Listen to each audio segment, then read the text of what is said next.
Hello BookTube, welcome to Lizziefaye Loves Books. I'm Elizabeth and I am having some technical difficulties.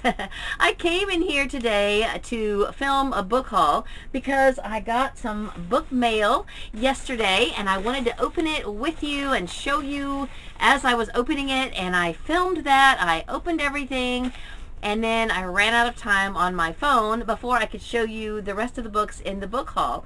And the reason is because I am just out of internal storage on my phone. I'm going to have to figure out something to do with my photos. I'm pretty sure that's the culprit because I don't keep videos on my phone. Once they're on YouTube, I delete them off my phone, but I have quite a few photos. I've gone through and I have deleted my cache files and some unused apps and things like that, and I still only have about 10 minutes of filming time on my phone, and I'm pretty sure the photos are the culprit. So I'm gonna have to either put them on the cloud or on my computer. The guy at the phone store said I could get a SD card and add that in the tray with my SIM card. So anyway, I'm gonna have to do something like that. Meanwhile, I thankfully have this old standby camera, and I'm gonna go ahead and show you what I wanted to show you in this book haul. Now, I hate that I've already unwrapped this because the packaging was so pretty. This package is from my friend Colleen. Her channel name is Books in Every Room. She doesn't do videos, but she is a wonderful subscriber and friend and commenter, and I have really enjoyed chatting with her over, through the comments and in my Goodreads group and things like that. So she sent me a package. I just cut into it, and I was, I had every intention of opening the actual packages with you, but that didn't happen. I've already opened them. I already know what's inside, but look at this cute, adorable wrapping paper. So anyway, she sent me a card and 2 books. So I will show you the card and then the books. There is the card, and it says, "Thanks for being a good friend that I've never actually met. God bless, Colleen. Books in Every Room." And that's so true about being able to have friends that you've never met. BookTube makes that possible. I feel like so many of you out there are really my friends, and if we met in person, we would already be friends, even though that would be our first time actually meeting in person. So Colleen is definitely one of those friends. So here's the card, and then the first package is a mass market paperback, and I will show it to you. It is a bind-up of 3 Christmas novellas, and they are Amish in theme, which is amazing because I just finished reading a bind-up of Christmas Amish novellas that I really enjoyed, and these are going to be some that I have not ever read. I'm only familiar with one of these authors, Kelly Long. The story that's by her is called Snow Shine on Ice Mountain, and then 2 authors I'm not familiar with.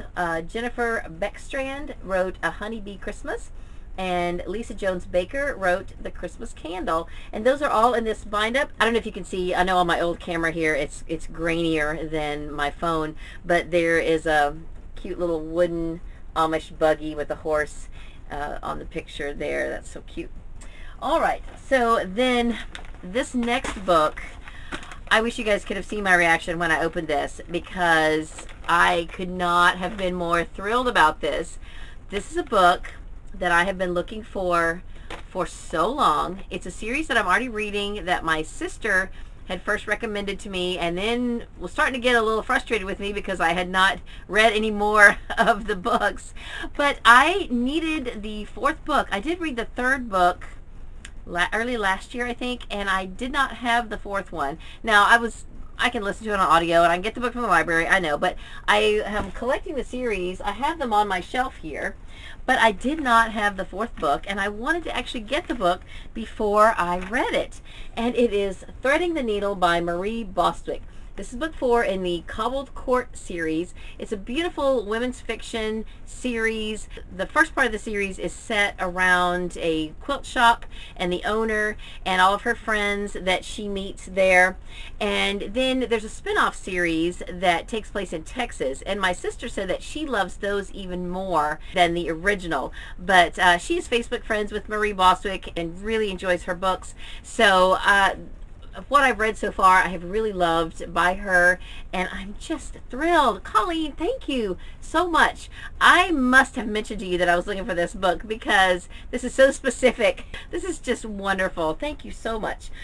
Okay, so for the rest of the video, I'd like to show you all of the books that I have acquired in the last couple of weeks since Emily and I have gotten done with her hospital stay and have been home.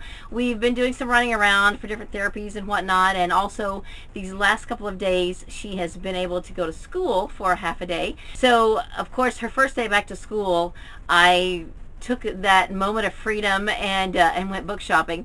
So I have been to a couple of used bookstores, a couple of library bookstores, and I've also been to a couple of thrift stores for other reasons other than books. But when I'm in a thrift store, I have to look at the books, right? Isn't that the rule?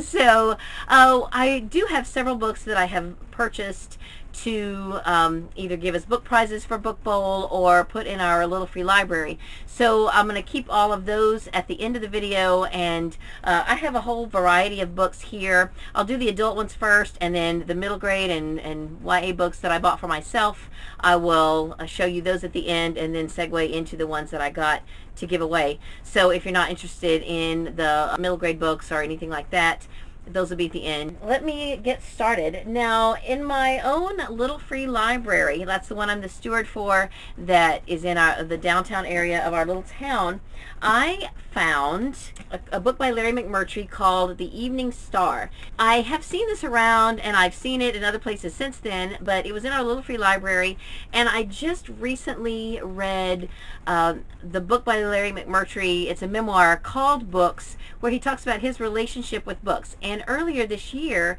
I participated in a read-along that was hosted by Ange and Elena, yes, I believe, and we read Lonesome Dove. So I really enjoyed Lonesome Dove, and I really enjoyed books.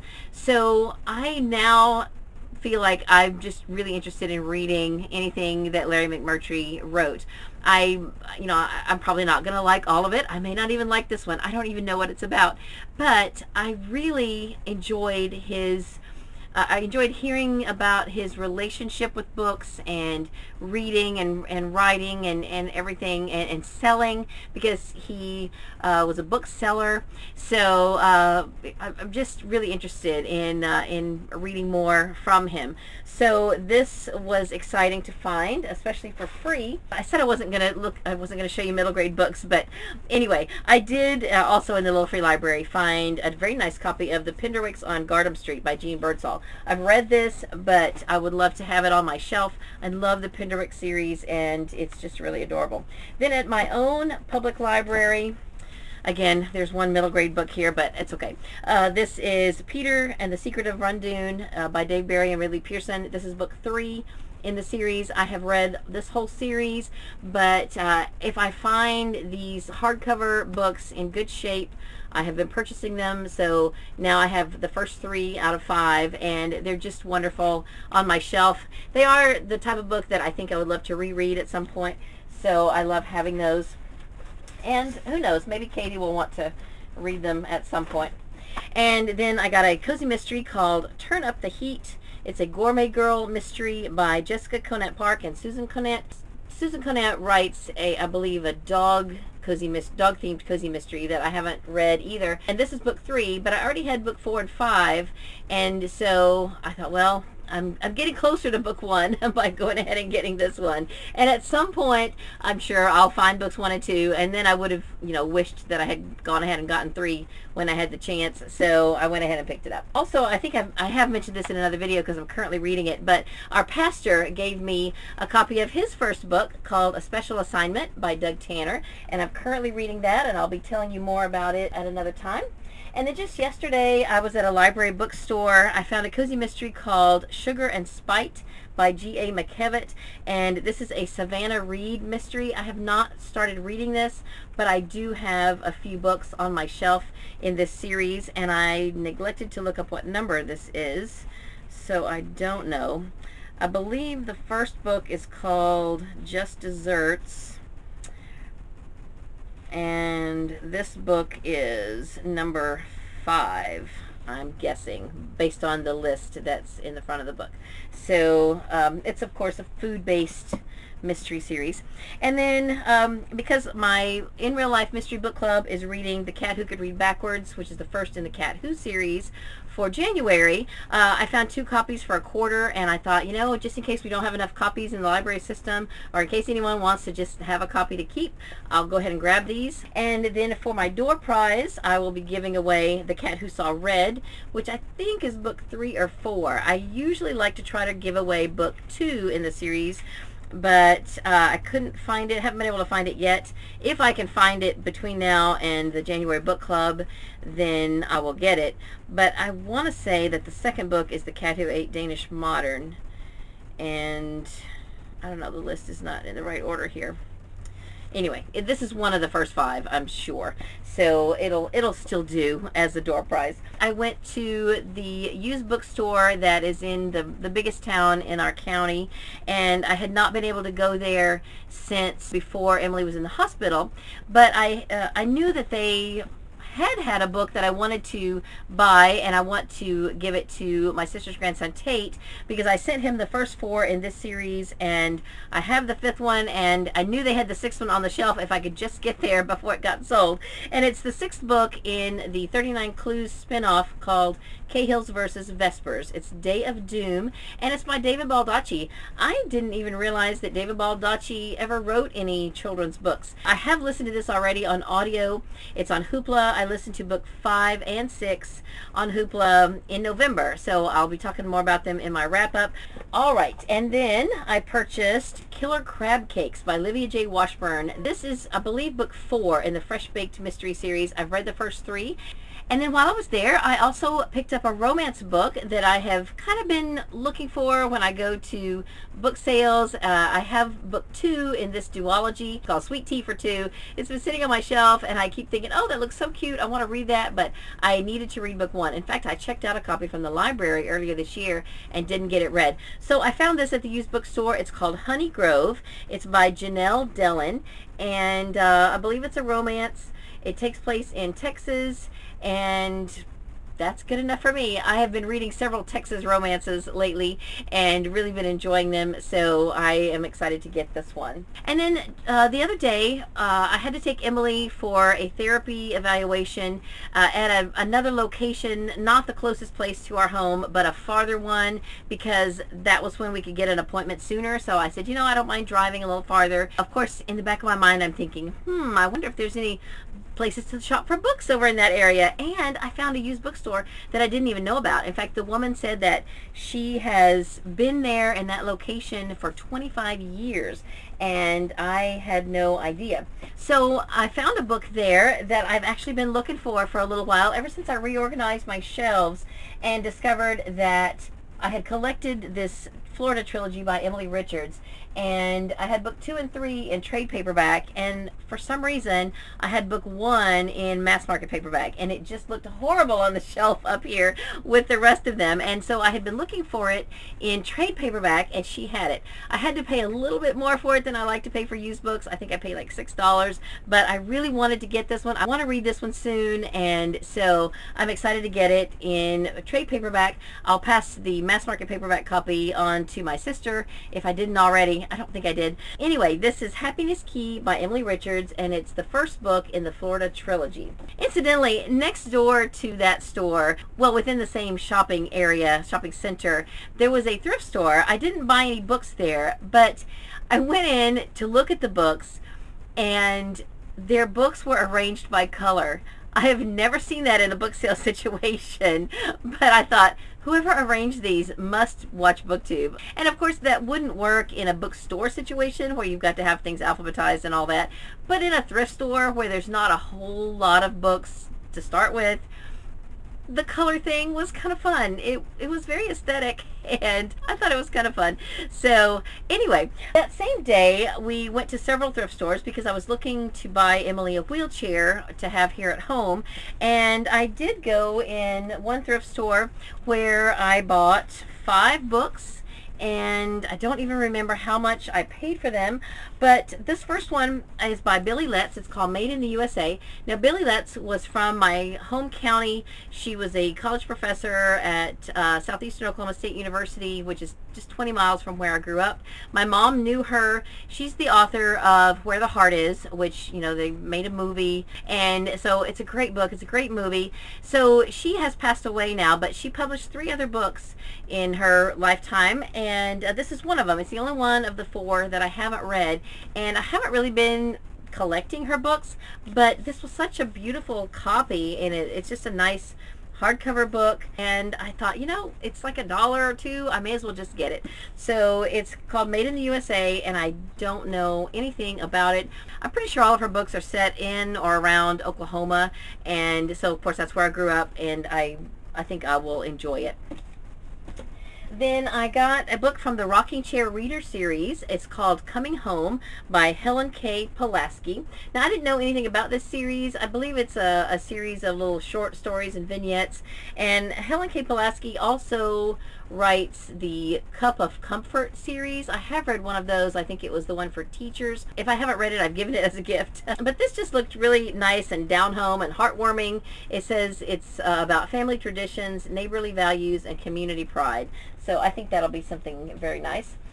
And then I couldn't resist this. I don't even know what made me squint at the shelf close enough to see this, but you know, I don't always, when I see a really old book, I don't always stop and see what it is, but this time something drew me to it, and it is called Miss Library Lady, and it's from originally 1954. On the front it says, a career romance for young moderns. So it looks awesome. This is the kind of book that was in my school library when I was growing up. There's the title page, and I can't wait to read it. It's not very long, and it just looks awesome. I mean, Miss Library Lady, really, that's just perfect. It was originally from a school library, Lewis Public School. I have no idea what state that's in or anything, but I'm super excited about this one. And then I found a really beautiful copy of The Far Side of the Loch. This is one of the Martha Years by Melissa Wiley. This is related to Laura Ingalls Wilder and the Little House books.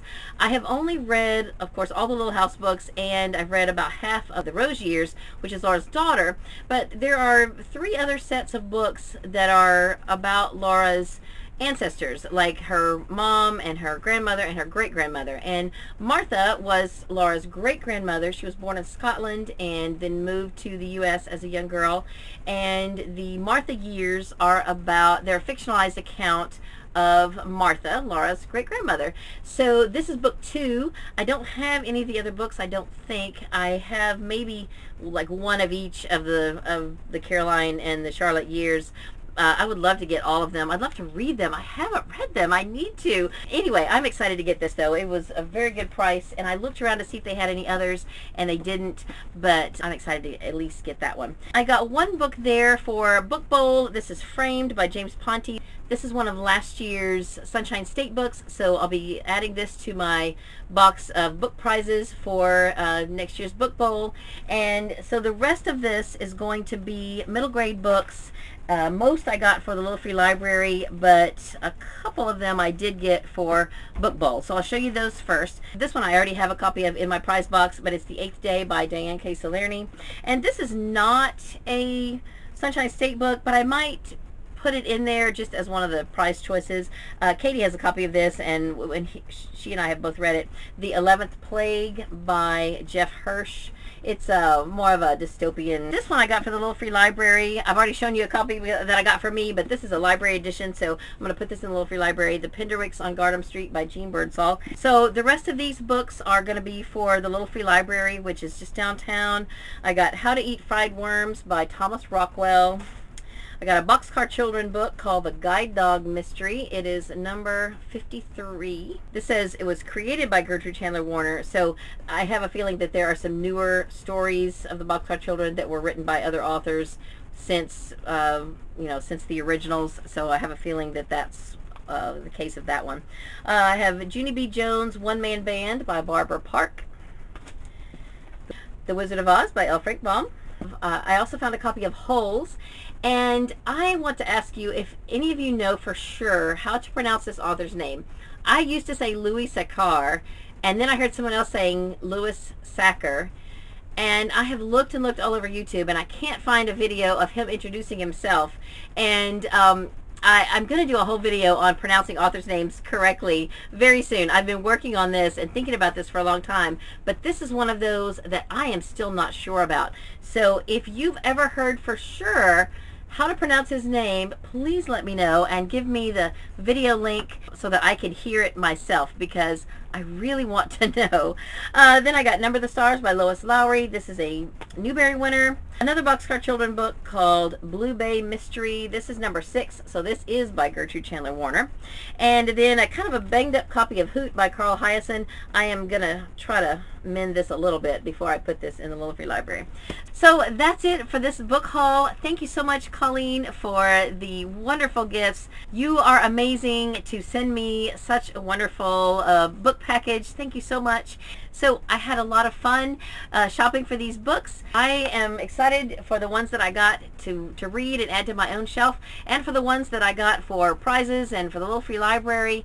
And I hope you enjoyed this haul. If you've read any of these books or want to read any of these books or anything like that, then let me know down in the comments. I would love to chat with you. And that's all for this video. I hope you're having a great day.